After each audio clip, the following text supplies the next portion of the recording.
This is Paul Schneiderman today on the 142nd edition of the Sports Untold podcast.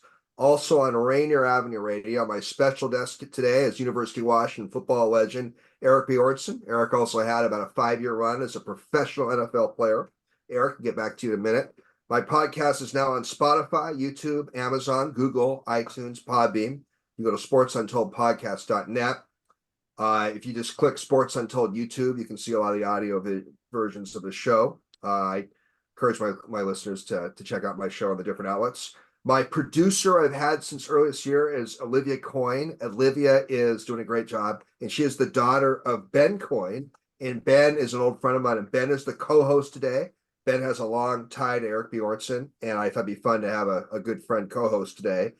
Ben also, this is the second time he's been a co-host. I had Ben on with former Major League Baseball player Bill North a couple of years ago. I had a great time, so it's great to have Ben back as a co-host. I've had a few other co-hosts over the years, having a good time. Well, Eric, I promise I'll get back to you. Eric Bjornson is a Husky football legend. He was a wide receiver and a quarterback for the Huskies. Eric's a part of that great 91 national championship team. Eric led the Huskies with 49 receptions, I believe, his senior year. Eric was also starting quarterback for 3 games in his Husky career. Eric played for the Cowboys, the 95-99, played with the Patriots for a year. Eric played in the Super Bowl. So I got to tell you something, Eric. As a player, you could throw, you could run, you could pass, you could block. Are you like the Shehi Atani of football players, Mr. Bjornson? I would say as maybe jack of many trades, master of none. I mean, I think at the end of the day, I firmly believe most quarterbacks could play receiver. It's really just a speed factor because they can all catch. They play catch their whole lives. Every quarterback, you play catch them, they have really good hands. Speed, they don't all have the speed. Fortunately, I was fast enough and I knew the offense, and I was good friends with my quarterback. And, my senior year, we had an All-American tight end and an All-American running back. So I got a lot of single coverage and, just kind of worked out in my favor. So I've been pretty lucky throughout my career. Been in the right place at the right time more than once, for sure. Well, maybe I'll dub you with a new nickname, the Football Otani, just for fun. So. Well, Eric, I really appreciate coming on the Sports Untold podcast. It's been a real pleasure to have you and a bunch of your UW contemporaries on, and it's just great having you come on. Eric, we're just going to go back and forth, lots of questions. Ben and I have some questions, and we're just going to have fun and go back and forth. Eric, why don't you start growing up in I think the Bay Area? How did you get the football bug? And tell us about your decision to attend the University of Washington. And what was your second choice? What school was the runner-up to you attending back in those days? But start with your kind of growing up and how you got the bug as a kid.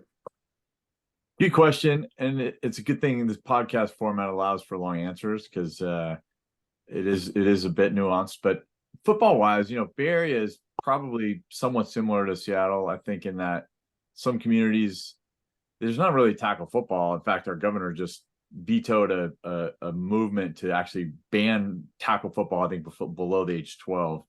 I didn't play tackle football until high school. I was a basketball player. I played all sports growing up, but basketball was my passion. I was good at it. I was tall, and then I got to high school and I didn't even play much. I think I started 1 game at quarterback my freshman year, but then I had a coach that really sort of advocated for me and saw that I had potential, and he just kind of took me under his wing, and he really helped me get, recruited. And I started 3 years in high school as a quarterback. So kind of became, maybe sophomore year is like, well, you're a 6'5" center.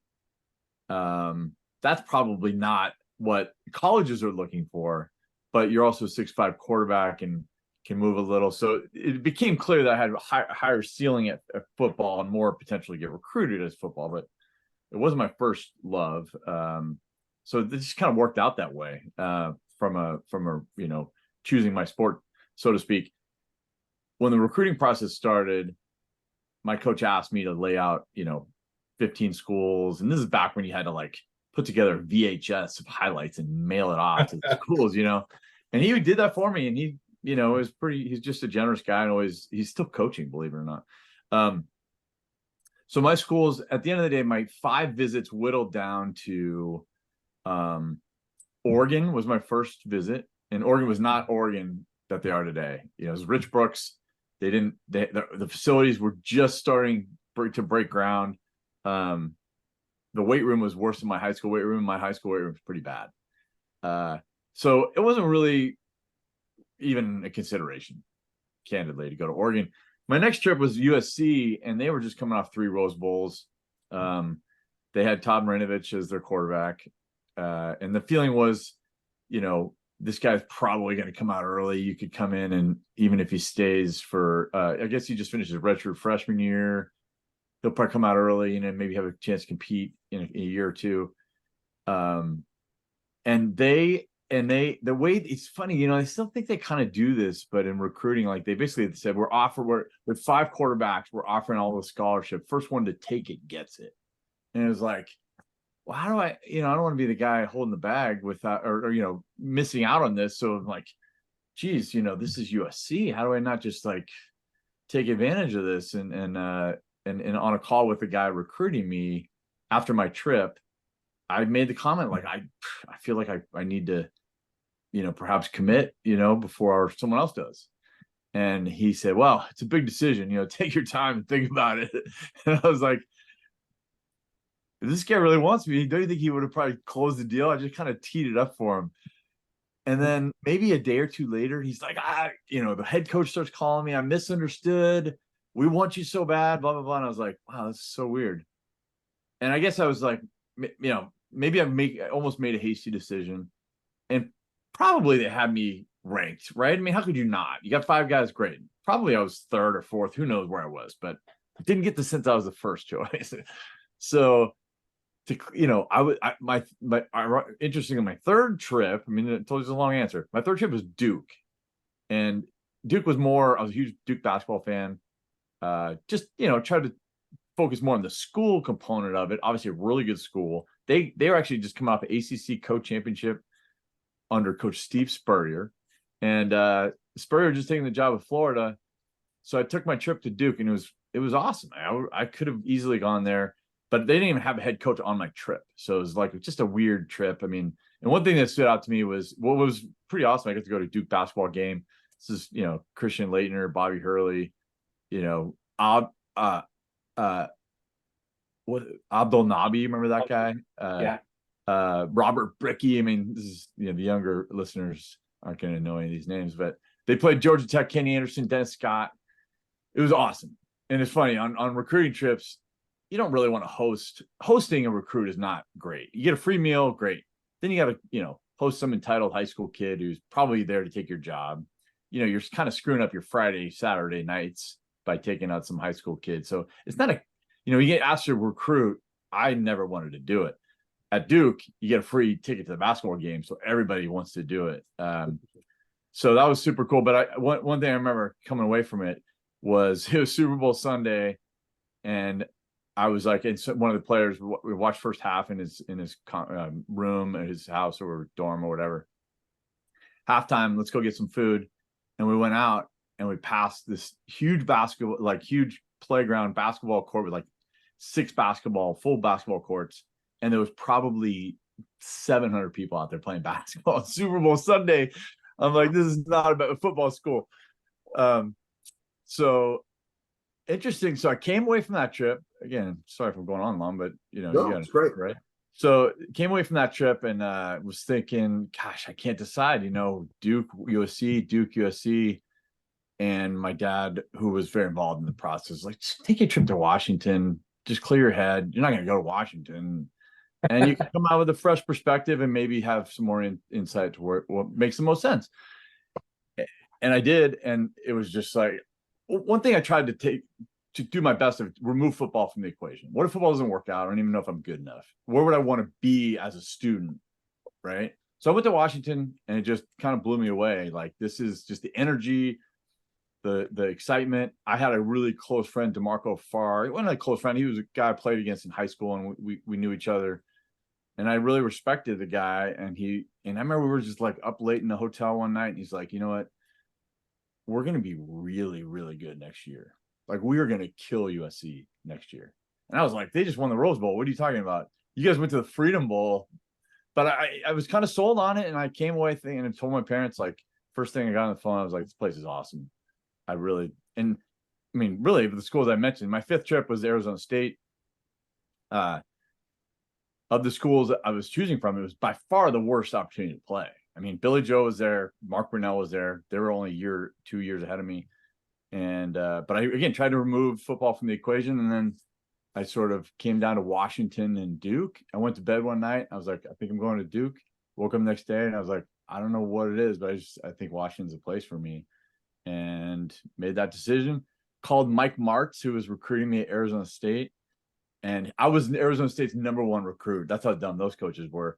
And I had switched my trip to the back end because I knew it was like my last choice, and called Mike Martz, said I'm canceling my trip, and he lit me up, just dropping F-bombs. And I was like a 17-year-old kid, Wow. like, getting yelled at by an old man. Wow. Like, sorry, man. And then I remember I saw him. I was with the Cowboys. I saw him. He was coaching with the Redskins, and I saw him like pregame. He was kind of milling around the 50. You're kind of on your half of the field, and that kind of motion, like wave. And I don't know if he didn't remember who I was, or he was still holding a grudge. But he turned his back from me. Probably didn't notice, but I was like, whatever. He guy's a jerk. That's hilarious. So is that long enough for you, Olivia? Again? Oh, it's great. Ted, go ahead. Get some follow-ups. Yeah. Let's see here. On the college theme, talk about the demands of being a college athlete, with balancing that with school and film and study and social and studying football and all of that. What would be like a week, or I don't know how you'd answer it. Just talk to the demands of time on a kid in college playing sports. Yeah, I mean, it was a lot, and I lived in a fraternity, which I'm not sure they really encourage that or allow that. Don James was cool with it at the time. It sort of depends on the season, but fall, your summers are short because Washington starts school so late, but you're in there, in July, getting ready. Training camp was like 5 weeks basically till school starts. You have full like 2 home games by the time students show up. So we live in the crew house the whole time. Once school starts, it was, for the most part, you're down in the football offices by like 1, meeting with your position coach. You have time to get in a lift before, often in the season you do it after, but you're getting taped, you're on the field, and you're watching film after. And so dinner, and then we get home at 7:30. So it's pretty much like 1 to 7:30. I don't know if they changed it up. I feel like they do a lot of stuff now before school, where they're early morning. We had some of that. I'm just trying to think. And then the winter's a little less taxing, but a lot more time in the weight room. There's a full-blown structured conditioning period, but a lot of your weight workouts are just substantially more than during the fall. Travel days, whether you're home or away, you're in a hotel Friday night, which is nice because you don't want to be in the fraternity when there's stuff going on. So that worked out well. Springtime, during the month of spring ball, it's just like kind of a practice week without games, but we always had games on Saturdays too. So juggling it was hard. I always stayed in the summers too, just to get more work, and most guys did, especially with quarterback or receiver.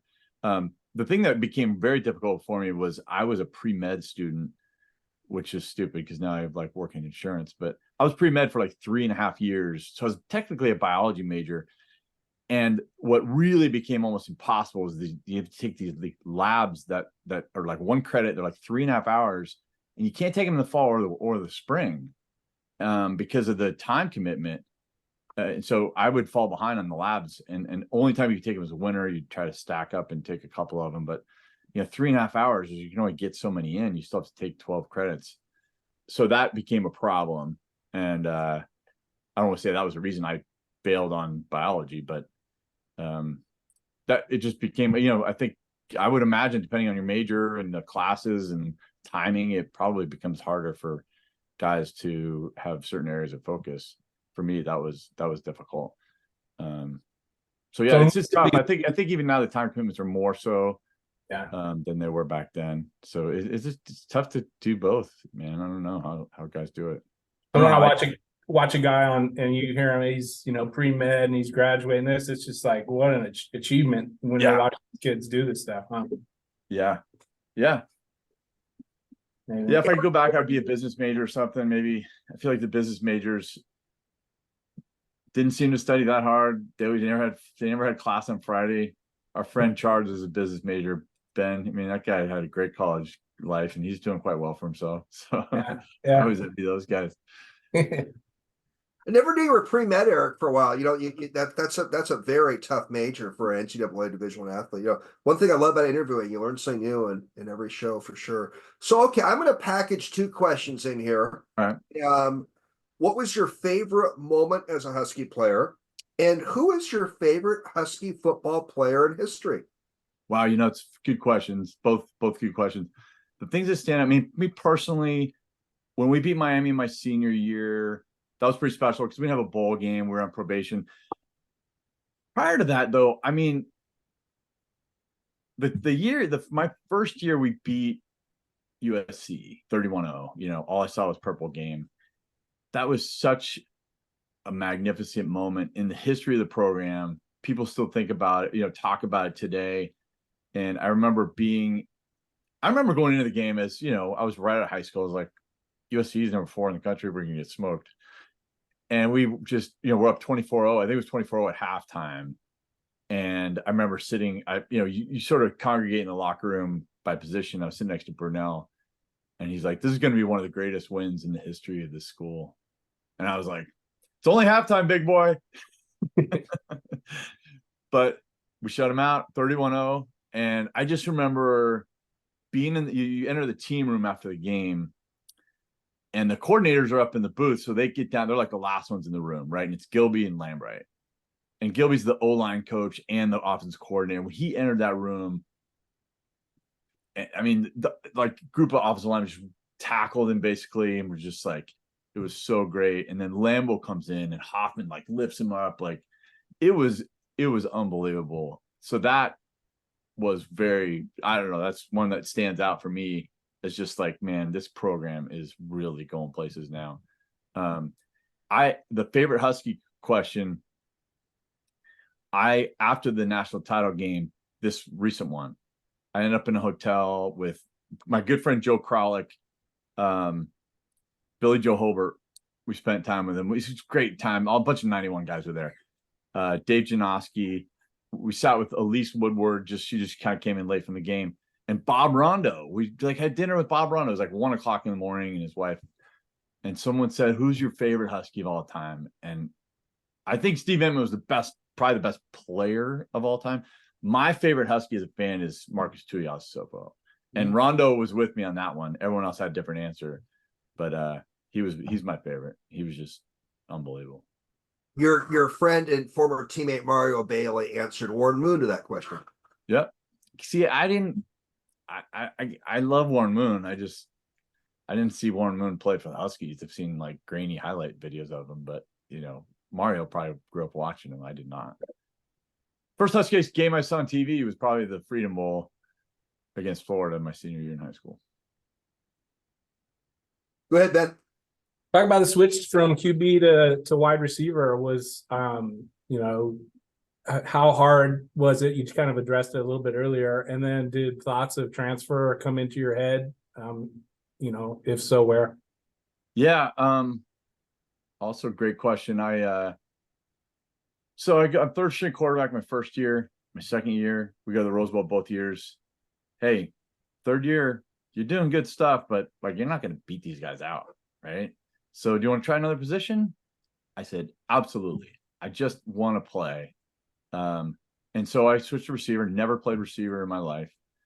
But again, it kind of came easy to me. I kind of knew what, a lot of the stuff that was difficult was just getting off the ball against some press coverage, things like that. And it was really fun.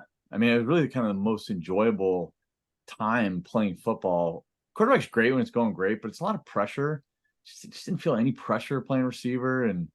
And fortunately, there was opportunity to play. I was kind of the third guy. We played a lot of 3 wide receiver sets and 4 sometimes.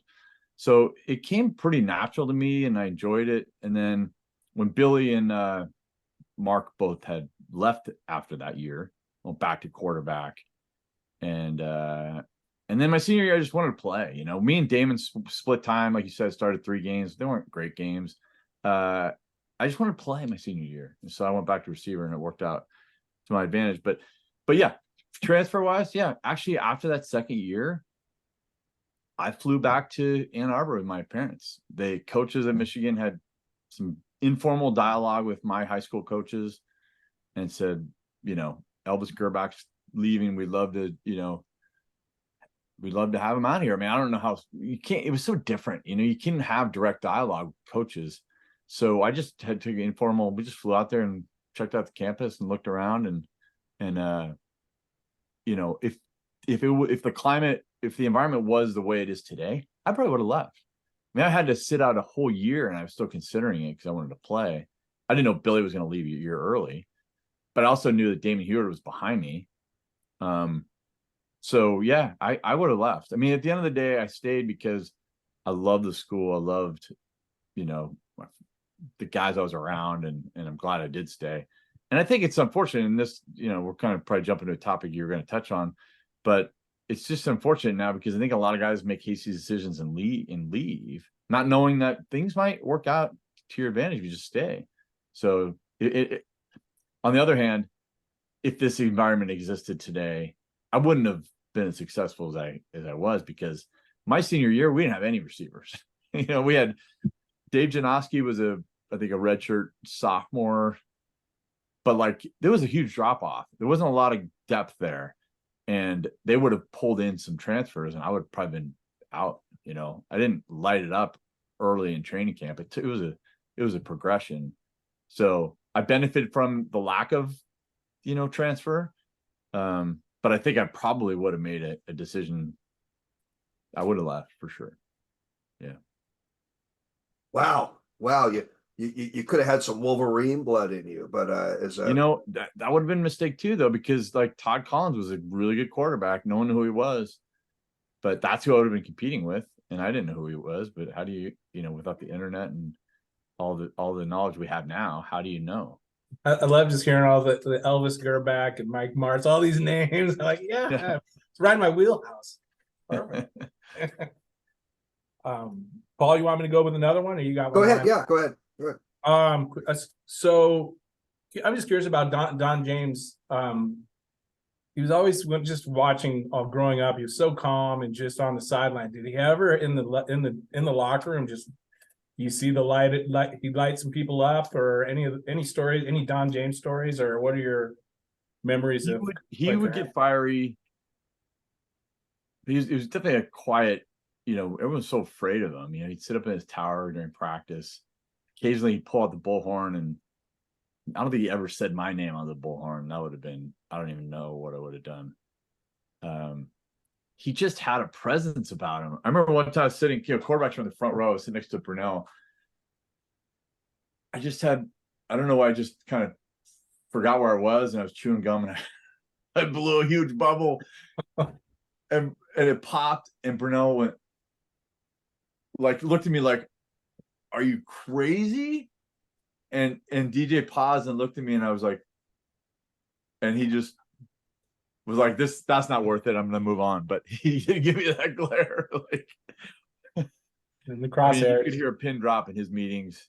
No one was, if you were late, I mean, gosh, there was the worst thing in the world was being late for a meeting. One time I got caught behind, you know, I wasn't used to living in the area. I got caught behind a couple bridges that went up, and I was late. I was never late again in my entire career. He would get fiery once in a while, though. I remember one time after the national championship game, the World Bowl, we won the national title, and they dumped Gatorade on him, and he had a cold apparently, and he was like, "Don't you know I'm sick?" And everyone, like, guys jumped back 30 feet, like it was after we won.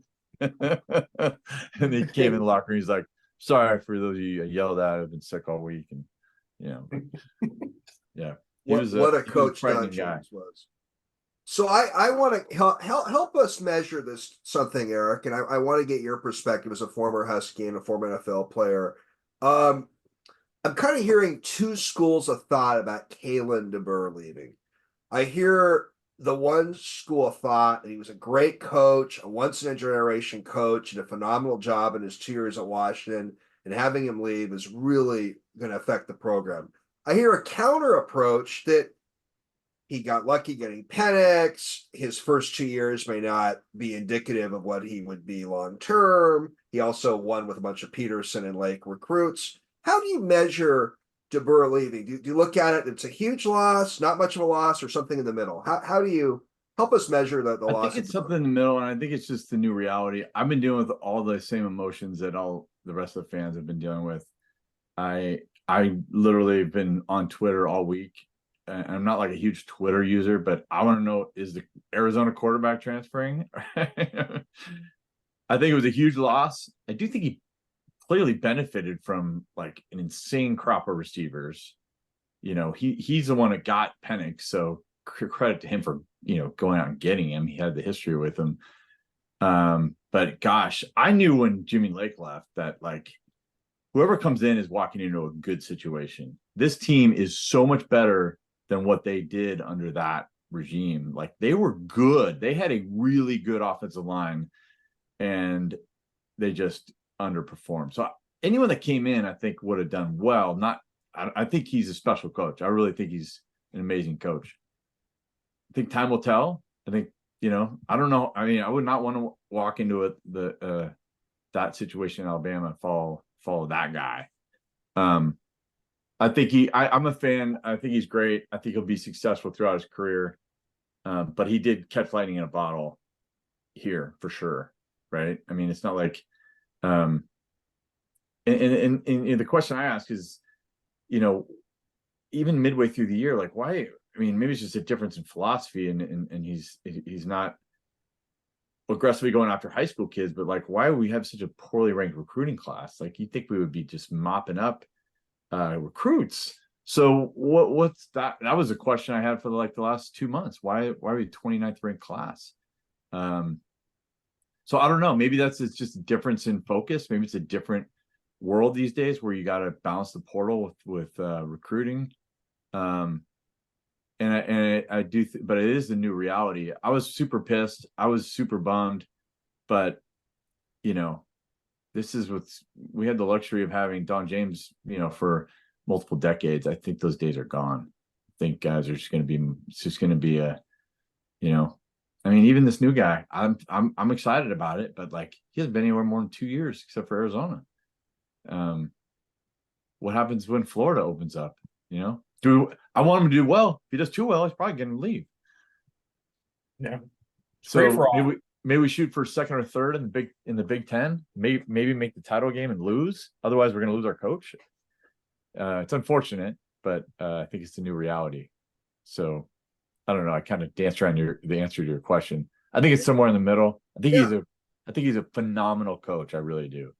I remember when he got here, and Damon Heward is very close to the program. He was involved in hiring Fish and all that. I call him, try to get insight. He doesn't always give me what I want. But when he got here, I was like, what's up? I will say this. I was more excited about Jed Fish than I was about DeBoer getting hired. I mean, was anyone that excited? He was hired the Fresno State coach. Whoop-de-doo.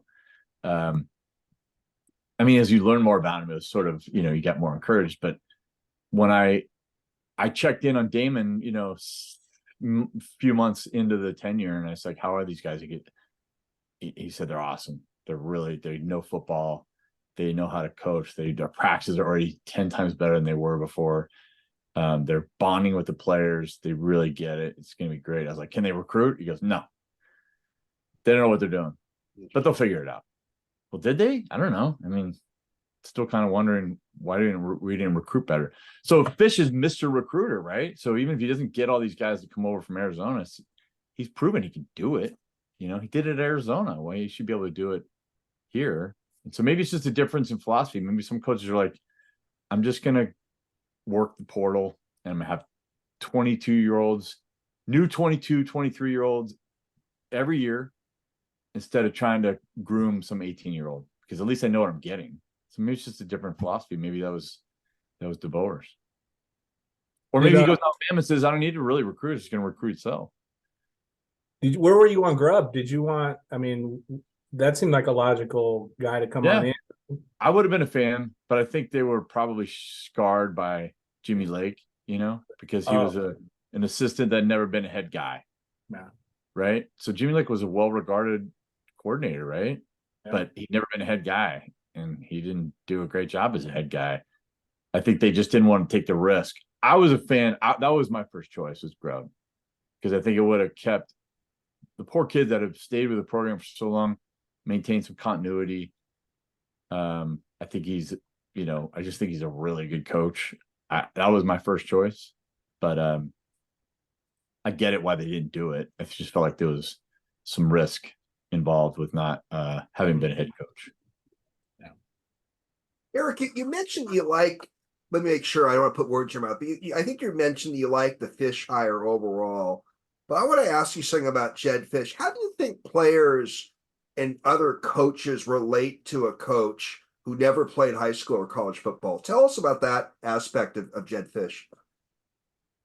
Yeah, I hadn't thought much about that. I was a fan. I mean, I think they did the best job they could have given the circumstances, and they couldn't let it linger on forever. Like, they got to get going. And I think they did. I think they did probably got the best guy they could have. I would have been a fan of the Jonathan Smith, but been tough look for him to leave after a month on the job at Michigan State. I've only played for one guy that didn't play football, and that's Charlie Weiss. And it was a bit of a struggle. But for most kids, I think, even whether they played or didn't, even if they played, they probably thought they were a joke as a player. I mean, I think 18-year-olds, when they see people our age as coaches, they don't think of them like, wow, that guy was really good back 30 years ago. I'm sure he was really good. I fully respect him. So I don't think it's that big of a deal. I mean, Charlie was tough to play for because he was tough to play for a lot of reasons, but He's an asshole. Yeah. I'll say it. Yeah. I mean, the worst was when you'd be like, telling you to hustle and run to the next drill, and then you'd get to the next drill and have to wait 3 minutes for him to waddle over to the next drill. But not a huge deal that for most players and coaches that Fish never played. I don't think so. Okay. I don't think so. I know it is for some people. I've heard that comment. But I mean, I just try to think through some of my coaches, like Gary Pinkel. Like, did he play? I mean, obviously he played. Yeah, he played at Kent State. I guess he played for DJ at Kent State, right? And you've seen pictures. You go through the list. It's like, you earn respect from a guy with their football knowledge and how they treat people and their demeanor. I just don't think most 18 to 22-year-olds are going to care. He's been coaching so long, that speaks for itself. Whether he played or not, I don't think they didn't really care. Totally different. Some of my law professors never practiced law. I mean, it's just something kind of interesting. But I mean, that is interesting. Yeah, that is interesting. Yeah. Ben, go ahead. Yeah, I know. In college, you were buddies with the equipment guy. And do you have a story about the equipment guy? A helmet and a concussed receiver by the name of Joe. Shout out Pat Scott for the intel. Pat Scott remembers stories that I don't remember, but Joe's a very, very close friend of mine. Yeah, he had a lot of concussions, too many to count. And they did have, if you remember, do you remember Kelso from the Bills? I don't remember his first name, but he had like the kazoo helmet. He was a safety. He had like the kazoo helmet, which is like it was like a pad on top of the helmet. And they made Joe wear that in practice, and he was not happy about it. Yeah, I don't know. Is that the story? I don't remember. I thought there was more too when Scotty told me this. Oh well, that one didn't quite go as well. There's probably more to it. I just forgot. Yeah, Pat remembers everything. Sometimes the questions stick. Sometimes they don't. Oh well, sorry about that one. Hey, a little inside humor can be a lot of fun. Yeah. Eric, I'm going to try to package this question. It came up on social media. By the way, my social media announcement of your interview definitely generated a lot of attention. You definitely have a good chunk of admirers, Eric. But do you think we have a situation right now where a coach can accept a new position? This has definitely affected Washington the last week. And suddenly, when the coach accepts a new position, suddenly a lot of players from the coach's former school may have a mass exodus and leave the program. It's almost like the NFL having 54 free agents every year of all their players. Do you think the NCAA should enact any provisions relating to coaches transferring to new schools, the transfer portal? I don't have any specific proposal, but should something be done to avoid having a program like completely falling apart just because one coach leaves?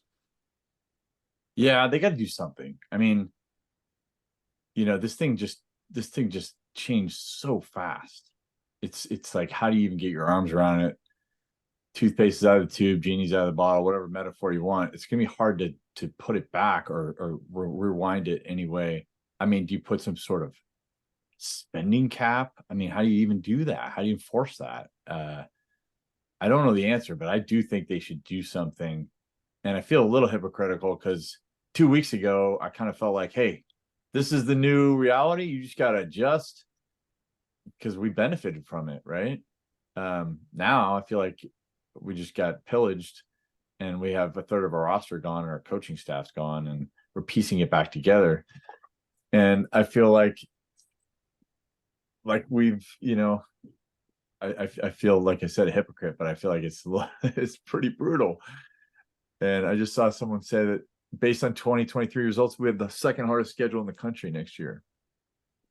So yeah, I think they need to do something. Now, if we snag, a third of the Arizona roster, we'll probably be fine.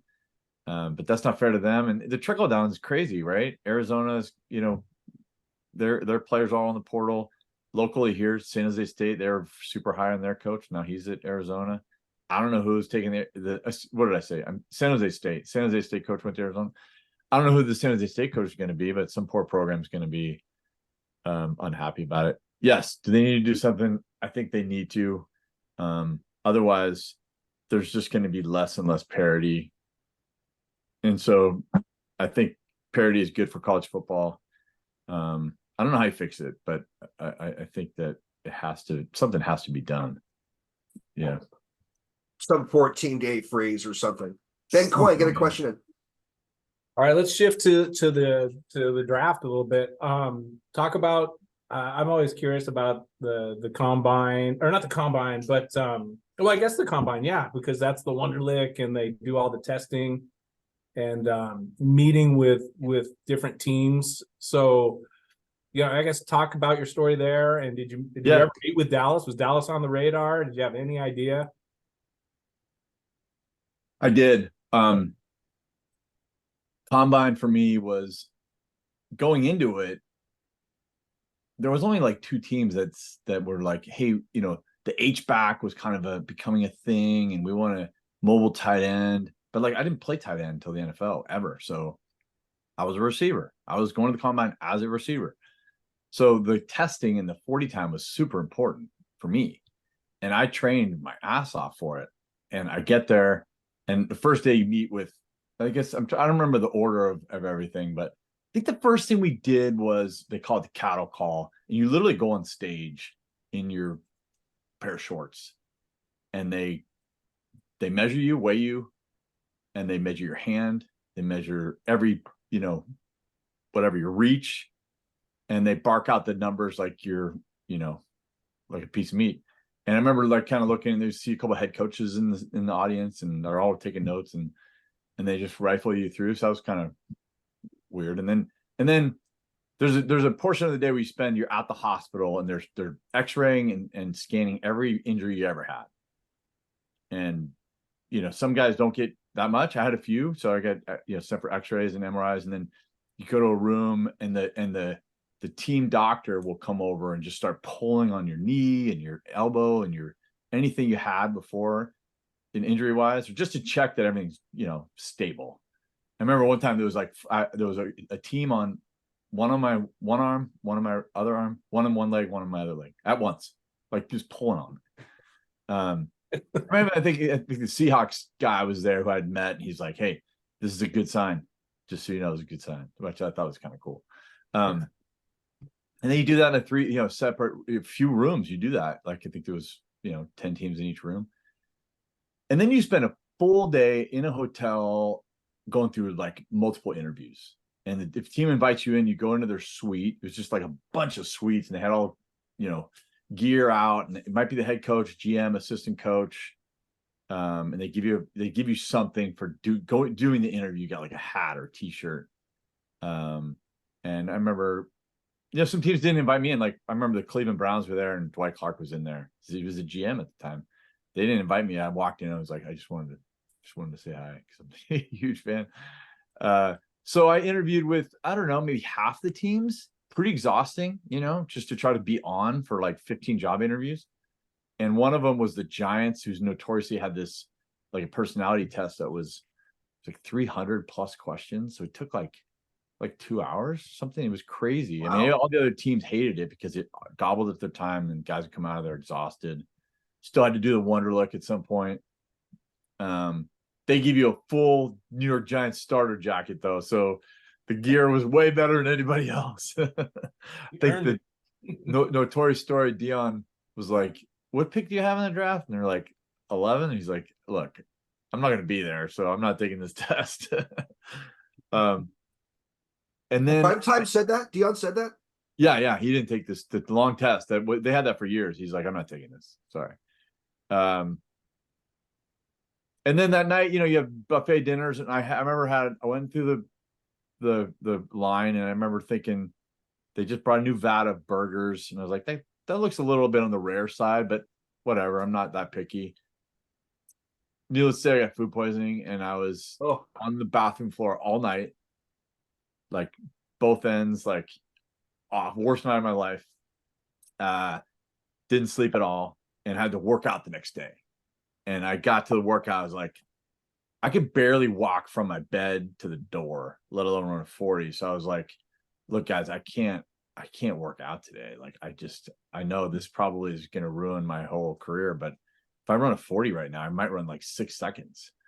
And I call my agent. He's like, don't worry. The teams will come by your school to work you out. But you can't go put up a bad time, that bad. And so, and this is like, there's also a time where the track in Indy was notoriously slow. So a lot of guys would opt out from working out, but it's just like first rounders. Like I was a bubble guy, and they don't explain the reason why you don't work out. They're just like, Bjornson not working out. I'm sure how the teams are like, who the hell is this guy? Now, here's what I benefited, because notorious slow track, probably would have run, maybe not the best time. Every team in the league came to see Napoleon Kaufman and Mark Brunell. And so I get to work out for every single team in the league at my track.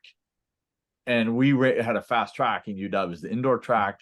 So I ran good times for all these teams.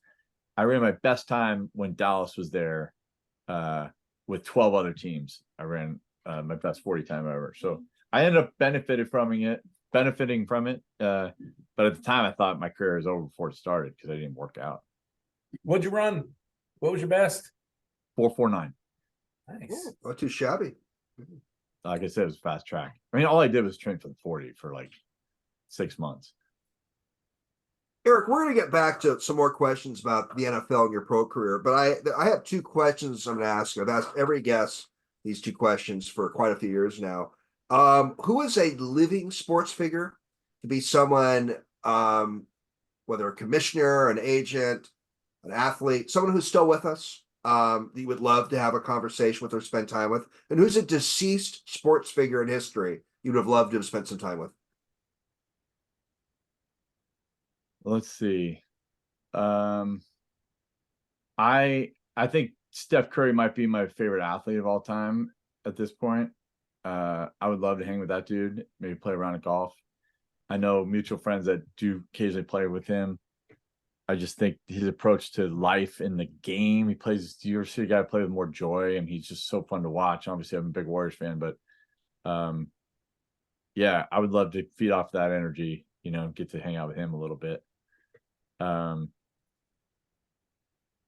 I have to think about the deceased one. Yeah,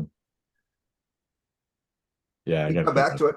Yeah, I'll come back to it. I'll think of something. Hey, by the way, your former teammate Dave Hoffman, a couple weeks ago, mentioned Steph Curry as the living sports figure he'd most. Oh, really? Yeah. So your friend Hoffman gave the same answer to that question. So, Love that. Love it. Yeah. Well, why don't you think about the C Sports All right. figure? We'll let Ben get another question in the meantime. Do you remember who Hoffman's deceased was? Hoffman's deceased. I think it was Dick Butkus. He said he'd Makes already sense. spent time with Dick Butkus, but he would love to have spent more time with him. And Yeah. Butkus just passed recently, so Makes sense. yeah, I've got some incredible answers those two questions. It's just been. I love hearing what sports figures such as Eric have to say they'd like to spend time with. All right, sticking with the draft theme, EB.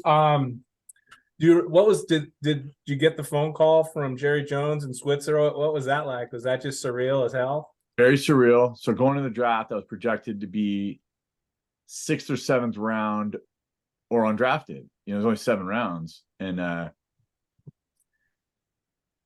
I saw plenty of my former teammates all say, my agent says I'm going 3rd round. My agent says I'm going 4th round. And every single one of them went later than they said, except for like Napoleon or something. But even he went late 1st round. So I had teams say we're thinking this, that, but I never took anything to heart. And the projection was 6th, 7th or undrafted. And it's interesting the way the draft goes, it's not unlike a fantasy draft. If you've ever participated in a fantasy draft, tight ends go different round every year. There's just a run on them, right? When someone starts drafting them, you're like, oh boy, I got to get a tight end before I get left in the cold. So in my draft, I was, so we had like a big party at my house the night before. I lived with 6 other guys and we were up really late, and this is the first day, and I obviously didn't go on the first day. They ended up packing in 3 rounds in the first day. So the second day started with the 4th round. Again, thinking I'm going late. I was sleeping and the phone rings at 6:30 in the morning. And it was one of the scouts from the Cowboys and said, we have 3 picks in the 4th round. We might use one on you. So stay by the phone. I was like, all right, went back to bed. And then I have a couple buddies who Ben knows, Rich Menti, a guy named Shale Anderson. They came over, woke me up, and like, what are you doing? Like, let's go. We got to watch. And it was different watching experience than it is now, especially day 2 of the draft. But phone rang, and it was the Larry Lacewell that had a scouting for the Cowboys. And he said, are you ready to wear a star in your helmet? I was like, yes. And he's like, you ready to start eating cheeseburgers and milkshakes? Because I was like 210 pounds and I'd put on weight to be a tight end. And then they gave the phone to Barry, I think. I don't remember if it was Barry or Jimmy or Barry or Jerry, but they put he was on the phone, and then they went to I had it on VHS somewhere, but they went to Carl Ravitch, or not Carl Ravitch, one of those the old school ESPN guys that's actually still around. They're like, yeah, and the Cowboys are going to draft Eric Bjornson. They went the camera on Barry, and he's on the phone with me. That was pretty awesome. And then Mr. Jones got on and talked to him, and then that was kind of it. But it was me, my girlfriend, Shale, and Menti were there sitting together. That was it. That's a great story. It was like a big watching party because I didn't really think I was going to get drafted. Great story. Hey, do you have your Super Bowl ring? Do you wear it? Yeah, I don't wear it. You don't I wear have it. It's in a safety box. And would you ever sell it? No. I mean, if I did, things would have gone south on me pretty bad. Well, speaking of surreal moments, what was the first time you get into a huddle and you look over and Nate Newton and freaking that happened fast. So back to the draft day, that was like a Sunday. And by Friday, you got mini camp. I'm in the huddle. I've never been in a 3-point stance before. And I'm in the huddle for mini camp with, I look around, Troy Aikman, Emmitt Smith, Daryl Johnston, Michael Irvin, Kevin Williams, and me in 7-on-7. wow. And I was like, wow, this is pretty weird. Oh my God. Yeah. Dude. Well, they all treat you pretty nicely as a rookie, those guys? They did. I think a lot of programs, I think at every level have sort of different philosophy in how you're going to treat the new guys. The Cowboys were very much like, look, we need all hands. And there's only 53 guys on a roster. So everyone's playing, right? Whether you're starting or backup, you're certainly playing special teams, and you're certainly going to need to be ready So there was not a lot of hazing that went on. I mean, I think you had to sing at dinner one night, but that was kind of it. Like they, carry the pads of the vet if your guy in your position was was one of those guys. But for the most part, they were all like, hey, all hands on deck, and we need a second tight end, so we kind of need you to get up to speed fast. So yeah, they're all great. But the hardest thing, obviously, putting on weight, you're learning a whole new position. You're on the line. You're probably, figuring out blocking and yeah. It was very hard. I mean, the good thing was I was, as a receiver, the big question was speed. Well, a tight end, there was no question. I mean, I was fast for a tight end, so I could have been a slow receiver or a fast tight end. So that was good. I was mostly going against linebackers, which was better than going against DBs. Occasionally going against the safety, but the receiving part wasn't a problem or hard. It actually it was a little different feel working from the inside rather than way outside. But that wasn't so hard. The blocking part was hard. Understanding the blocking schemes took a while, but I picked it up pretty quick. I think having the quarterback background helped a lot. Jason Garrett is a close friend of mine. He was super helpful with me anytime I needed help. Daryl Johnson was a close friend of mine. Fullback, tight end, aren't that dissimilar in their involvement in the offense. So that was helpful, but it was an adjustment. I mean, really, I don't really remember how hard it was. Maybe I was going home every night and struggling with it, but I felt like it came pretty quick. And yeah, but it was, the weight thing was hard to keep weight on for me at the time. As the season went on, I was always, struggling with that. But how big did you get? Did you have two? I think the biggest I got was 245. I went into training camp one year, 245. But by the end of the year, we're talking 230, 232. Mm-hmm. Yeah, that was a big. Eric, I saluted you at Rich Mente's wedding back in '96. You were a pretty big dude then. Yeah, I was bigger for sure. Yeah. Yeah. Eric, you played for four very highly known coaches, Don James and Jim Lambright at the collegiate level. You also played for two famous coaches, Barry Switzer and Bill Belichick, NFL coaches. Well, Barry also coached in college too. Tell us how these four coaches were similar as coaches and how are they different as coaches, those four after. I was also under John Gruden with the Raiders my 7th year, but I didn't make that team. But talk That's about right. different style than the other two. That's right. Well, let's see. Yeah, DJ was a quiet but yet intimidating figure. His coordinators, I would say the one thing that they had in common for the most part was, well, DJ, Lambright, and Barry, they let their coordinators coach, and they were sort of had oversight over the whole process.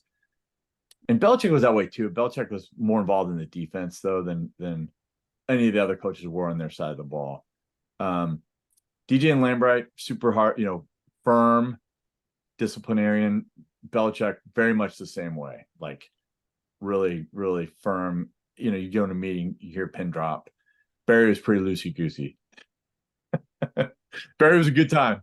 So there wasn't like a lot of fear happening, and you weren't scared in the meeting with Barry. It was great. It was a breath of fresh air. Then after that, going to Belichick was a tough transition. Yeah, very, all had some similarities and differences. I like the, I think the hardcore disciplinarian approach works great in college. You have young men that maybe need it a little. I don't think it works great when you have like 30-year-old men with wives and kids, being treated that way. That's my personal feeling. I just felt like, we're all adults, so let's all treat each other like adults.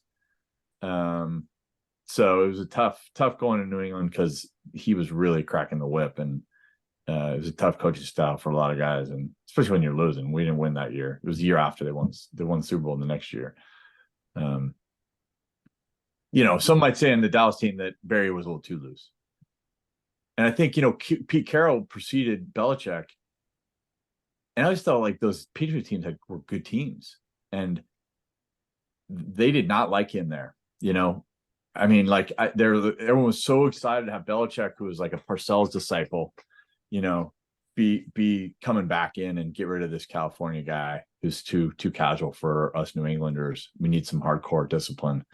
Get this Pete Carroll guy out of here. They did not like him. I didn't understand it. I was like, you guys are pretty good. You guys went to the playoffs every year, won a game or two. But they did not like him. I want to tell you guys a quick story. I had Mark Patterson. He's on my show a couple times. Yeah, I know Mark. Former Husky and former NFL player. And Mark told a story that, Don James was disciplinarian. He goes to the Raiders and he couldn't believe it. Guys were like smoking on the sidelines and laughing. Mark said he absolutely could not believe that transition. Oh yeah, that was crazy for me too. Yeah, I didn't. It was shocking. I mean, it's really somewhat shocking getting into the real world, showing up for meetings, like my first kind of job. And I was there like 10 minutes before the meeting started and there wasn't a soul in there. And they're like, what are you doing here? I was like, we've been meeting at 8:30. They're like, it's 8:21. I'm like, yeah, I get it, but whatever. And then like people come trickling in at 8:34. I'm like, what's going on here? Are they need to find?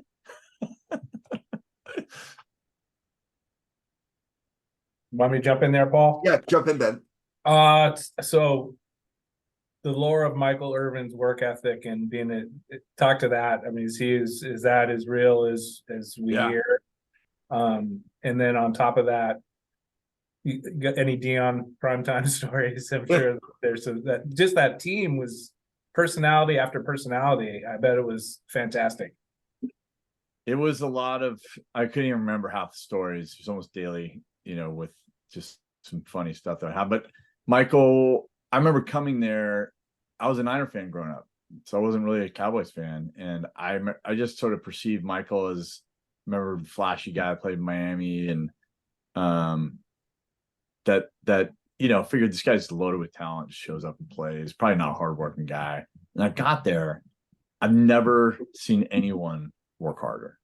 Like that guy lifted heavy. Like, receivers often are kind of prima donnas and not, this guy squatted heavy, lifted heavy. He did all the workouts that were prescribed and more on his own. Some days you just see him out there running like 40 hundreds, just in the 110-degree heat. Like the guy was a machine. And not only in the off season, during the season, nobody practiced harder. I mean, I'm not even kidding. It would be week 14 where everybody's hurting, and he is practicing like it's game day on a Thursday. I mean, it was awesome. I love the guy for that. And it was really the biggest eye opener for me was seeing, and he really set the tone from a work standpoint for the whole team. Deion was not, Deion was a great guy, by the way, very soft-spoken, quiet, nothing like you see, like his public persona is nothing like he is away from the camera. He's a good dude, quiet. I remember just you did not hear his voice. And we had Michael and Nate and Charles Haley, and we had guys that were, we'd yap in the locker room nonstop. Deion was not that guy. He was quiet. Be in the training room, you wouldn't hear a peep from him. But Deion also knew his body. He knew what he needed to do to be ready, but he wasn't going to do more than he needed to do. And I don't recall ever seeing Deion lift a weight. But I think he had his own work, his own weight room at home, and I'm sure he did stuff, but he would occasionally go hard in practice when we knew he needed it, but pretty few and far between. And I don't know if it was almost like he just did that to build the lore around his athletic ability. I'm not really sure, but I know that about the fastest guy I've ever seen on a football field for sure. But he was a great guy, quiet, and I think he was probably just the most gifted guy. I've just never seen, all the other guys worked their asses off. They had God-given talent and they worked their ass off and they maximized it. I mean, I feel like he could just fall out of bed and be the best cover corner in the league for a period there. I remember the one year where he did actually put in genuine work. There was a year where Michael got suspended for the first 4 games. And so Deion started at receiver for 4 games, maybe 6 games, and played both ways. And he spent the whole offseason, offseason is like, I think Monday, Wednesday, Friday, quarterbacks, receivers are out there running routes and throwing balls. And he was there every day. And because, he never really played receiver. So he did put in the work that year. And just speaking to his speed, I remember there was a guy we had named Ed Herbie, who was not a great receiver, but he was really fast. He ran like the second fastest 200 in the world one year. So they would just throw deep to him every time, and all the DBs knew that's all he could do. So, but he was fast, and he was out there in the off season. And after we finished running routes, Deion was like, "Hey, I heard you're pretty fast. You want to race?" He's like, "Yeah, sure." He's like, "Let's race 20 yards." Deion beat him by 5 yards. Wow. Yeah. Eric, you mentioned just for the fans and listeners, can you tell a little fun insight or two about two other famous players, Troy Aikman and Emmitt Smith? Can you share a little bit about Troy and Emmitt? And I also have a follow-up question for you. You mentioned John Gruden. Any thoughts on Gruden's whole situation right now with the NFL? But so I guess I have a couple questions there for you. Yeah, Troy was, close friend, but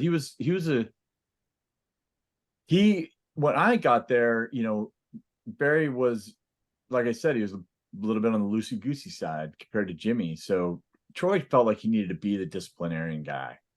And so he became like the heavy a little bit. Game day, he'd yell a lot. So you didn't want to cross him or get on the wrong side of him. If you had a bad play, you were going to hear about it. So it was tough. He was tough. I mean, I think it was probably what we needed, but he was tough at times. And the game was over. He'd always say, "Good game, no, good job," all that. But he put loads of pressure on himself. And again, probably a good thing why he was so great, but he definitely wore, the burden and put a lot of pressure on himself. But I've seen him since, and he's mellowed out a lot, and he's a great dude. Emmitt was just incredible. I didn't really realize how great he was. So you see him every day, just how good a balance he has, his ability to break tackles. He didn't have like insane speed, but gosh, I remember my rookie year, there was a buddy of mine on the team named Jim Schwantz, who's a linebacker. And every time Emmitt would make a crazy play, we'd always find each other and be like, "Did you see that? Like, God, he's so good. It's so incredible." Competitive guy, really down to earth guy, treated everyone, most of the guys didn't treat anyone differently that you might think. I remember he had some charity event where it was like, win a game with your buddies with Emmitt Smith, like a football game with your buddies with Emmitt Smith. And it was like I think it was Starter was the sponsor or something. And he was leaving it was like off season, He's like, "Hey, I need you. Can you come do this with me? I need someone to come with me because I'm playing quarterback for the kid, on one side. I need another quarterback." It's like, "Yeah, okay, whatever, let's do it." So I went with him, and it was like kids are probably middle school, and so I'm quarterback, he's quarterback, and then when on defense, I was a safety, he was a safety, and then like first play, he's kind of he makes a little throw and I intercept it first play, and now he's like, "Okay, this is how it's going." And then it proceeded to turn into an aerial battle. And it was probably, I mean, the parents, these kids probably have the best day of their lives. The parents, I mean, we probably scored 100 points, just going back and forth and back and forth. And I remember it was like, I remember I was down.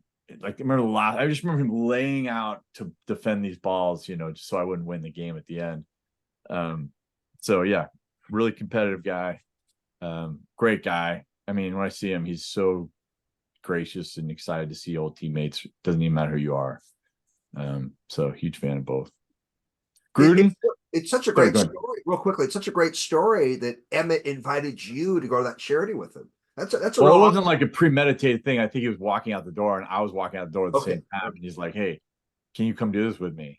Awesome. Tell us about Gruden. Give your thoughts on Gruden's situation. I'm curious.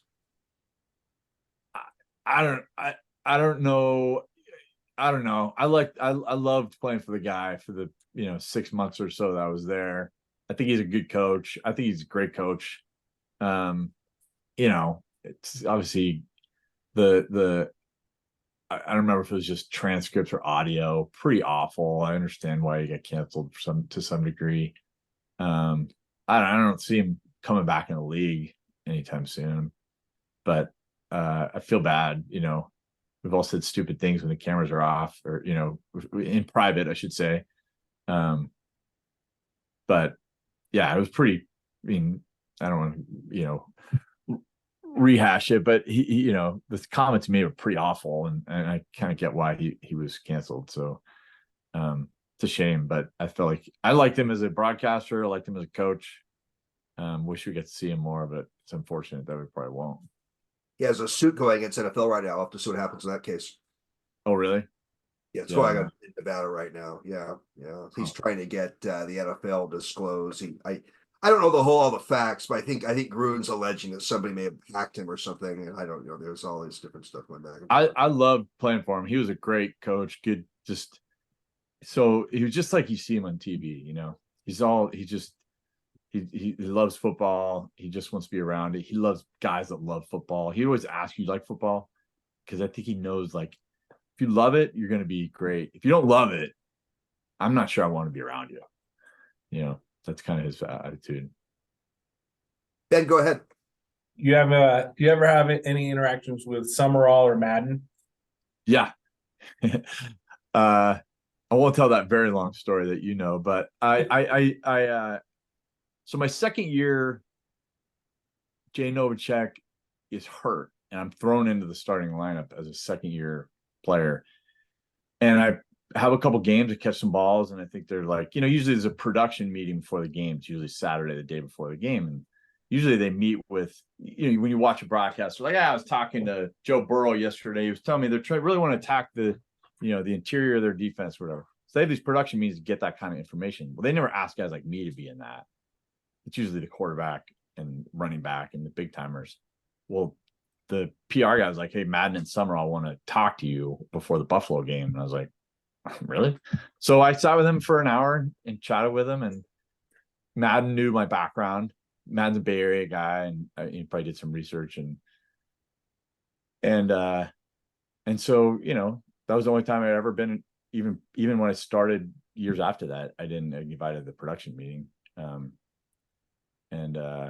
So yeah, that was a fun interaction. And then you know, Summerall was close friends with Troy and lived in Dallas, and I did hang out with him a few times outside of that, and he was the nicest guy ever, like, greatest guy. Loved hanging out, loved talking football. Like, he was the sweetest man ever. Actually, as time went on, I didn't have like, if you watched, like, my family hates John Madden because he was pretty critical of me when the Cowboys kind of struggling. You know, I became a target. You know, he definitely used to get tunnel vision on one topic, and it became like they're missing Novacek. They don't have an option at tight end. And so it was kind of like I've only heard about this. It's not like I've gone back and watched the footage. So I don't even know what he was saying, but people be like, I can't believe Madden was saying all that about you. It was like, hey, I don't know what he said, and I'm sure it was bad, but I don't need to go watch it. So yeah, I didn't have a great feeling about John Madden in the latter part of my career, but whatever. He's just doing his job. Follow up, another media titan. Tell us about Sparky Mortimer. So you're asking about Pat O'Brien.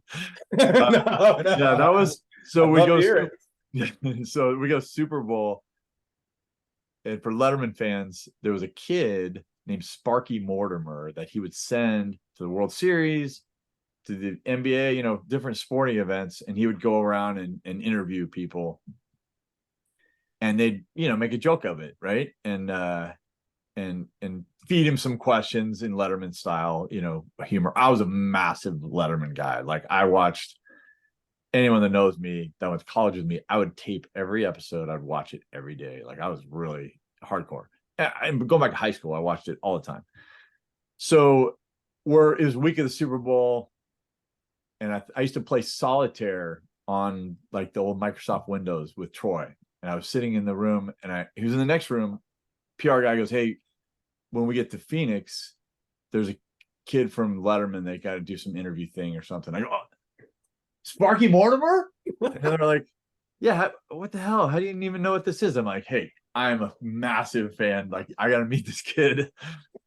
So it turned out it was, so there's 2 media days. There's a big, massive day where you're outside in the stadium. Like, it's a massive production. But before that, there's like a smaller only by your team media day where you're sitting at a table, and like I sat at a table with just me, just my name on the middle of the table, right? And everyone's got their own table, and the backup tight end isn't getting interviewed by that many media outlets. It was all the Seattle guys that I knew, right, would come up and say hi, and then maybe some hometown papers. But it wasn't like I was getting a lot of action. So then I guess the PR guy was like, "Oh, he's over there. This guy, he's a huge fan. You can have some fun with this one." Because I came in with Troy, and there's like 50 reporters. Emmitt, same thing. But they did this little fun thing with me. He started asking me questions. They're feeding him all these questions, and then they're like, "Oh, so how much do you bench press?" I was like, "Oh, I can bench press 400 pounds." And then they cut to me immediately bench pressing the kid. And then I called my buddy. I called Pat Scott. Like, I think I'm gonna be on Letterman tonight. Like, this is the greatest night of my life. And sat in the hotel with my girlfriend and watched it that night. And I still have it. I think I posted on YouTube. Eventually, someone will yank it down because I'm sure I'm violating some sort of media rights. But yeah, that was a huge highlight. That's awesome. That's too good. Shout out Pat Scott for the intel. Yeah. I actually, Sparky Mortimer, I think, still does. I think some sort of broadcasting for BYU, and I think he's probably creeping up on 300 bills. Uh-oh. I sent him a note one time like, "Hey, there's no way I could bench press you now." He didn't respond. I'm sure he didn't remember it. Were you ever a Leno guy, Eric? No. There's no such thing. If you're Letterman, you're one or the other. I switched around, but anyhow. All right, back to football for a minute. You nearly a quarter century ago, in the year 2000, you remember the Patriots roster. And Tom Brady was a teammate. It was his first year. Bill Belichick was the coach. Now, a lot of football fans barely knew the names Tom Brady and Bill Belichick. I just saw a book, The Top 100 Football Players. Brady is picked as the #1 football player in history. Belichick is known as arguably one of the greatest coaches in history. Eric, looking back 24 years ago or so, did you see Brady and Belichick being the big deals that they are now? No. I thought Tom was a great player, but I didn't even think he'd make the team. Wow. We had 4 quarterbacks, right? We had Bledsoe, we had John Freeze, because Seahawks fans are, just came over. Solid backup. We had a kid named Michael Bishop, 3rd string quarterback from Kansas State. Highly regarded guy. When he got in, he actually did quite well in preseason games. Teams don't keep 4 quarterbacks, right? They don't even keep 3 anymore. And so I was like, well, this guy's just that happens a lot, right? It's just bad numbers. You could be a good player. You're too deep out of position. And I just remember thinking, I hope he gets some film because there's 0 chance he's going to make the team. So hopefully he lands somewhere and gets a shot. But I will give Belichick probably more credit than anybody. He kept him on the roster because he thought that highly of him. And he kept Bishop too. So we had 4 quarterbacks. That puts a detriment, either 1 lineman short, 1 linebacker, 1 DB or receiver. So that's hard. You get banged up a lineman, you need everybody you can get. And 53-man roster, keep 4 quarterbacks. So yeah, I think he was a good player. I did not see what he's done. Incredible. I didn't see that at all. I didn't know he barely made the team in the year 2000. I never knew that it was a 4 quarterback situation. Eric, that's an incredible story. Yeah. And then the next year, I think Freeze, I think they let his contract go. And so I think they got rid of Bishop, and they brought in Damon Huard to be Bledsoe's backup. Like, it was not Tom. It was Damon Huard. They gave him a pretty good deal to be the backup. And Tom beat out Damon in training camp.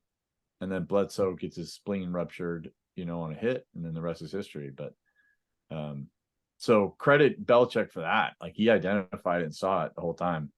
I don't know that any of us on that team saw that coming.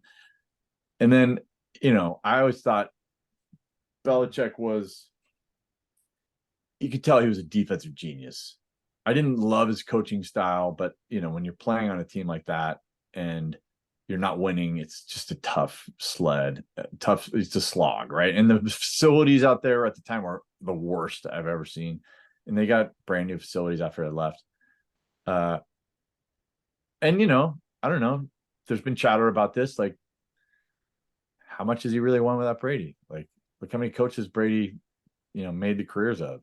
Charlie Weiss, what has he done without Brady? Josh McDaniel, what are those guys done without Brady? So I think coaches, as they're looking for, certainly like Harbaugh is probably smart enough to know this. Like, you hit your wagon to a Hall of Fame quarterback, you can do quite well as a coach. I mean, look, go down the list. Bill Walsh in Montana. You got, Bradshaw. What's that? Bradshaw Noel. I mean, Bradshaw Noel. The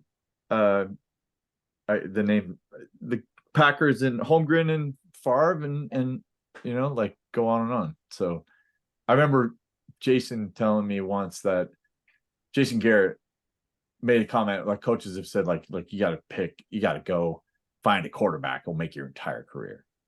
And I think that's true of Belichick. I mean, I think he's one of the best defensive coaches in the history of football, but his GM decisions haven't been great.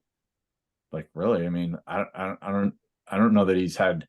I mean, look at the other thing is, like, look at all the receivers that Brady made the careers of that went elsewhere and didn't do shit. Like, look at Welker. I mean, except for Moss. Moss is obviously one of the top 3 of all time. Welker. You think Julian Edelman's having a career like that without Brady? Deion Branch. I mean, you're on a list of guys you can barely remember their names. But, like, besides Moss, who are the elite receivers that Tom ever had? Besides, I mean, Gronk's the other one that obviously is insane. But so, did I see it coming? No, I didn't. Did you ever catch a ball from him? Was he starter then, or were you? I caught plenty of balls from him in practice and preseason, but not in a game. No. Any interaction off field? Any stories? Like, hang with him at all, or is it kind of? I email him once or twice a year, and he always responds. Usually, it's good luck this season, stay healthy, or great season, congrats on your freaking 6th Super Bowl, and enjoy the offseason. He always says thanks. Hope all is well with you. Haven't seen him, haven't talked to him. I reached out before the championship game because I was in Houston, and I thought maybe he'd be down there. Because he went to Michigan. I didn't hear back, but I heard actually Lori Malloy said that him and Ty Law were going to be there, but I didn't see him, so I don't know if they were. Did they show them on TV at all? No, I don't think. I think so. If they were there, they would have, right? Yeah, I don't remember. No, Brady for sure not. What you talking about? The safeties? I don't remember seeing them. Paul, do you? I don't think so.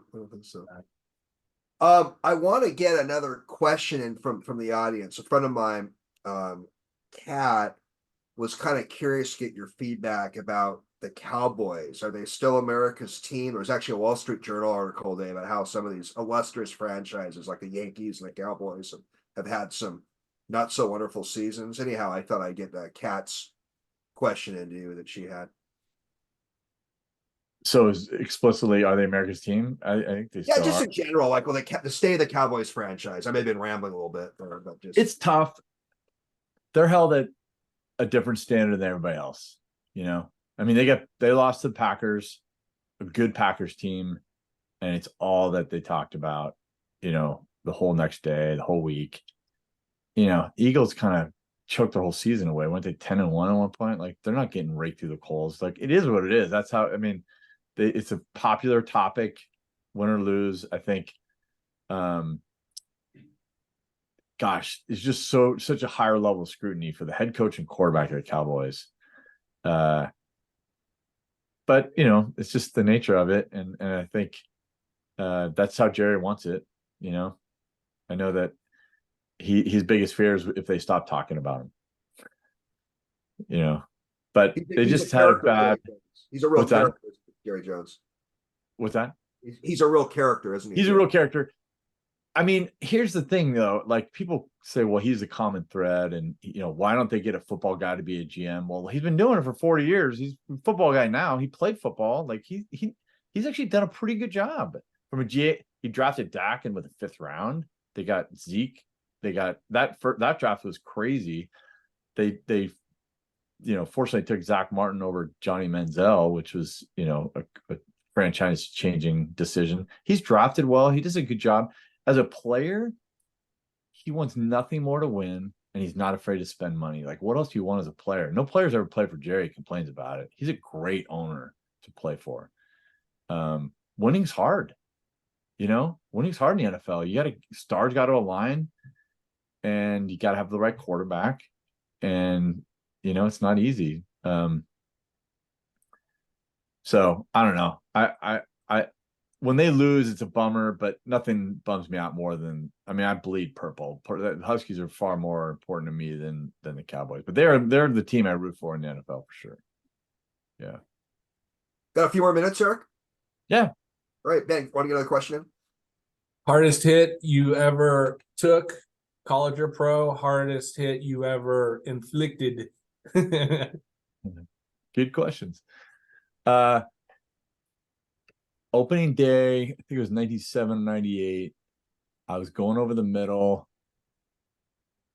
and the ball was a little bit high. I went up for it and was turning back, and the safety drilled me right in the chest, and I got like almost like whiplash. My neck still hurts like today. Like if I turn my neck to left, I can still feel it from that hit. And that was the I don't know why his name escapes me right now, but the safety that went and fought in Iraq. Oh, an Arizona State kid. Yeah. 42. What's his name? Pat Tillman. Great guy. Yeah. Yeah, that was the hardest hit I took. Took some hard hits, but that was certainly a memorable one. Took a couple. There's a lot of college, high school. That's the one I remember the most. The hardest one I think I ever laid. I played every special team as a rookie. I never played special teams in high school or college, so it was definitely new to me. I was not on the kickoff team. I was on kickoff return, punt, block, and then we got thin. Injuries happen again. There's 53 guys. There's not that many guys. There was this 3-game stretch I had to run down on kickoff, and that was different for me. Playing Niners at home. And they actually set up a double team, like certainly returns you target a guy, not because of their tackling ability, just that's how the return is designed to double one guy and, kind of run the return off him. And they were setting up a double team on him. I kind of slipped through the double team and I was falling down. And so as a result of it, the impact was like really hard, and it was Dexter Carter, and I laid him on his back. But it was also kind of because I was kind of tripping at the time, like so. Don't need to know that part. And then I remember, like, I have seen that broadcast, and Madden was doing it. And he's like, "That guy was a quarterback." We still lost the game, but Eric, real quickly, you mentioned special teams. I just thought of this question. I had Eric Metcalf on my show about a year and a half ago. Great guy, lives in Seattle, former NFL player. And some say Eric Metcalf is one of the greatest special teams players in history. Devin Hester's name comes up as well. Do you think like Hester and Metcalf have Hall of Fame cases based in part on their being great special teams players? Yeah, maybe. There's none of those guys. I think Tasker should be in that conversation. I would have thought he'd be, because he did it all, not just he did it all, both covering, blocking kicks, and returning. Yeah, I think it's probably time for one of those guys to make it. I don't know. I feel like the NFL Hall of Fame may have their doors may be open a little bit too wide. I didn't really know this until I went to the Cooperstown with my son for a Little League tournament. And like the number, like the standard for baseball are crazy. Like when you think about the guys that aren't in there and just the sheer numbers, how few numbers are even in the hall. Yeah. So perhaps I do think though that special teamers should be in there one day. Metcalf is really high. Eric's really high up there. The other Eric Metcalf, he's very high up there in all-purpose yards, total yards. Oh yeah, for sure. Yeah. Ben, go ahead. Yeah, I'll jump in. Let's see here. Rank these in order of like biggest honor. So national championship, Super Bowl winner, or being part of the esteemed 2004 Manzanillo Cup 04 for sure class. Great question. I knew that was coming. Did you? I knew something when you said the first two. I knew the last one was gonna be something like that. Yeah, 04. Ofo for sure. You don't have to answer that. Let me give I you just one did. different one. With all these cold weather games, you got a cold weather story. Ooh, Apple Cup 92 is,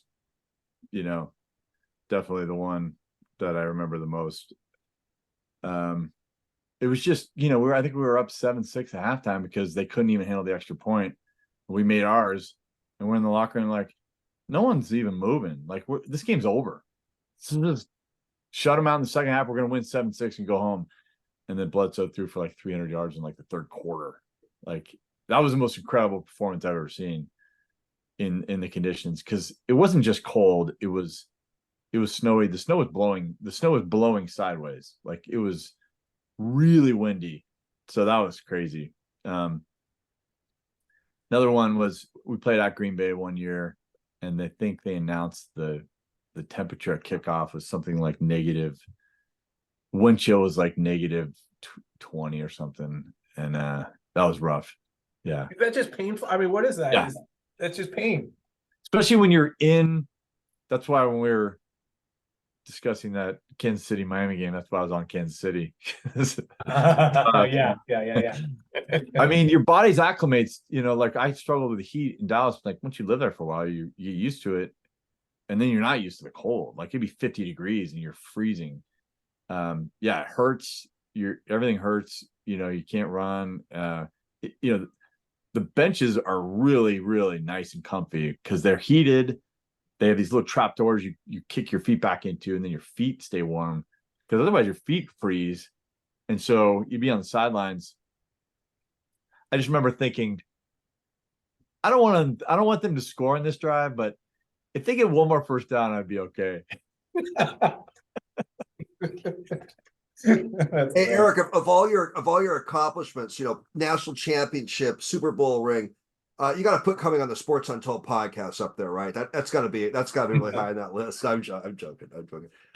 Hey, Eric, I'm going to berate you again. I still want to know a deceased sports figure in history I'd love to have spent time with. You mentioned Pat Tillman's name has come up since I asked that question. Yeah. Matt Summerall's name. I'm gonna go with Tillman. Pat Tillman, love it. Yeah.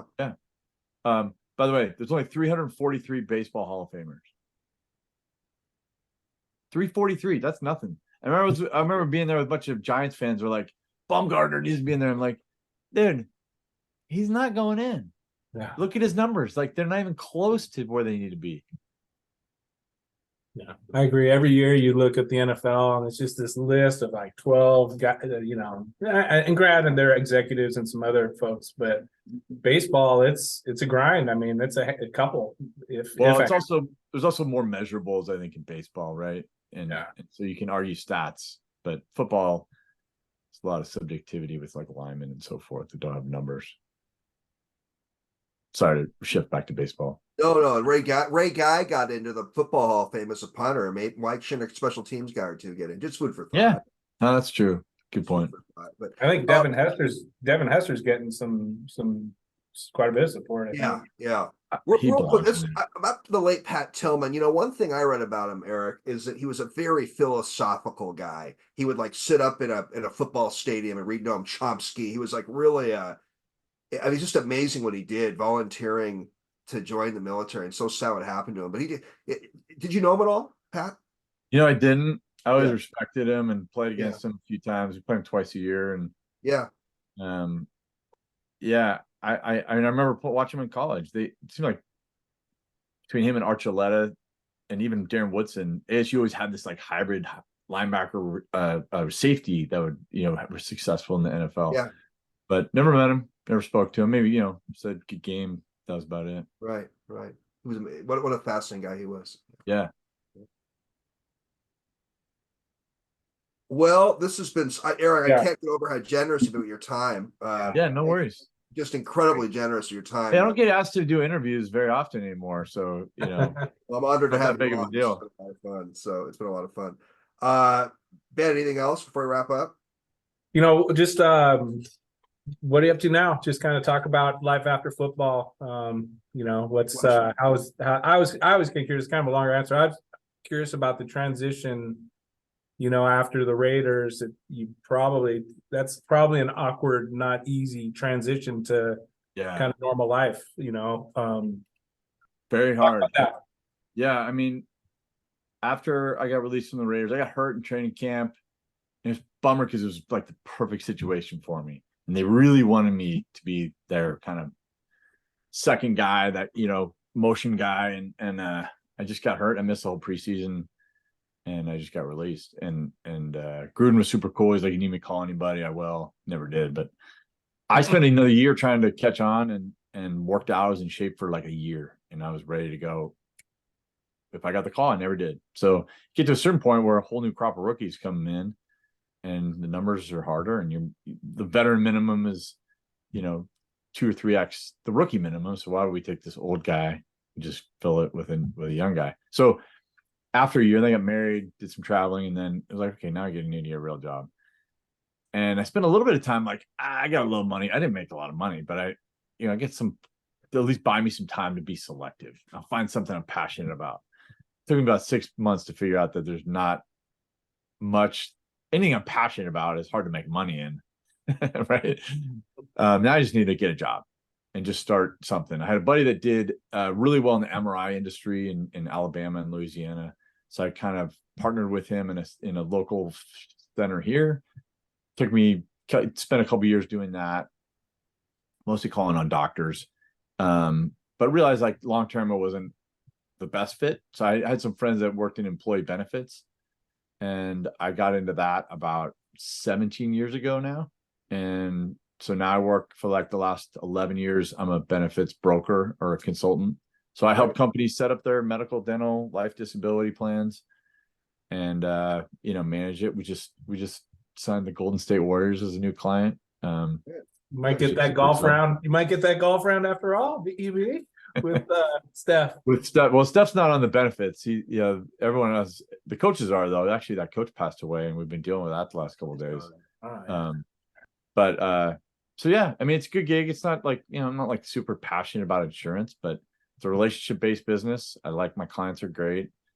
I don't have to travel a whole heck of a lot. I can coach my kids' teams, and I can play golf periodically. And it's hard in the fourth quarter. There's a lot of hours, but overall it's a great lifestyle, and I'm sure that's the most your listeners will want to hear about it. But yeah, it's all good. Well, I'm going to finish on this. I do have one more question. Go ahead. I want to know what's in the future for Eric Bjornson. Anything cooking at all in your life, your family's life? And I also want to ask you, I'm gonna get one more question in. What do you think of Michael Penix finishing second in the Heisman Trophy vote this year? Well, I'll address that one first. It felt like, I guess there's always a debate around the success of the team, and it seemed like he deserved to win it. But the guy who won, his numbers were just sheerly like insane. So I feel like the case could have been made for either way. This really break it down, the yards he put up, how many touchdowns, 30-something touchdowns, 4 picks, and he rushed for over 1,000. Like, it was pretty crazy, those numbers. So I don't know. It was a bummer, but I think Penix had just that 3 or 4 game rough patch where he wasn't completely lighting it up. That probably cost him. And then, I got 3 kids. Sadly, my oldest is a senior in high school, and she's going to Oregon next year to play beach volleyball. So that's an adjustment. And then I've got 2 boys. One's a sophomore, one's an 8th grader. They both play football, and yeah, live in the burbs. It's all good out here. Love it. Eric, just wonderful to have you on. I mean, this is I think my longest interview ever, and thanks for putting up with. That means I was verbose, so I apologize. Well, wonderful. No, great answers. Learned so much, and thanks for coming on the Sports Untold podcast. We'll all be in touch. All right, thanks, guys. Great to hang out. Say bye to Olivia. Thanks.